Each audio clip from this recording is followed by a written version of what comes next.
จะมาเว้าจะมาเว้าสกูดอกไปกินยาเด้อไปหายามากินเด้อบ่ต้องเว้าสมองกูสเต็กกูครบบ่กูสิบอกว่าหายซะผู้รู้หมดทุกอย่างกูรู้กับกูก็รู้ว่าอีหลีกูว่าออกมานี่คือความจริงทั้งนั้นสู้หลับบ่ได้ถ้ากูว่าความจริงแล้วสู้หลับบ่ได้คือกูว่าคนเกลียดคนสั่งนี่แหละกูคือว่าคนด่านะเวลากูด่าขึ้นเป็นนางสู้กูเครียดแต่สู้คือเครียดเขาบอกเขาใจเครียดจนจะเอากูจนจมดินกูแล้วเวลากูด่าขึ้นแล้วสู้เป็นยังสู้หลับบ่ได้กูอยากถามสู้แล้วสู้คือบอกแฟ่ๆเนี่ยอย่าเครียดแม่ถ้าด่าคนอื่นก็ยังด่าได้เขาด่าขึ้นเลยอย่าเครียดสิเครียดเห็นอย่างเครียดมันมีประโยชน์อย่างล่ะ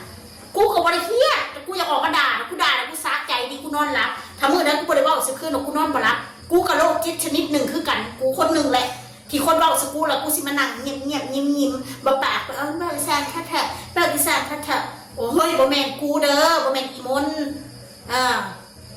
บ่แม่นอีมนจ้าสันดานกูแบบนั้นกูก็แบบนั่นแหละกูสิบอกไปให้กูยังบอกนะคนมาดีกูดีกับ100 เท่าคนมาสัวกูสัวมึง100 เท่ากูสิบอกไว้ให้มึงจะลองมาบอกนะฉันยังไม่สำนึกอีกมึงอย่ามาใส่คำบอกว่าสำนึกมึงนั่นควรสำนึกซะเขาบอกว่ายังให้โตมาหาบอกให้เขาน่ะสิบอกไว้ให้ซะคนแบบกูนี่อยู่ซื่อกูสิออกมานั่งด่าคนน่ะมันเป็นไปบ่ได้ดอกของกูมือสิมาตบมือข้างเดียวนี่มาด่าคนเป่ง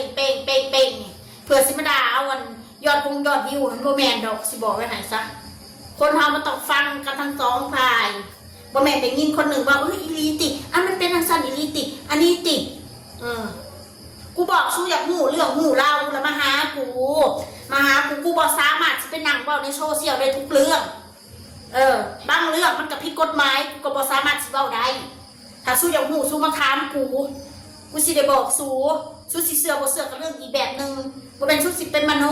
ว่ากูเสียให้หา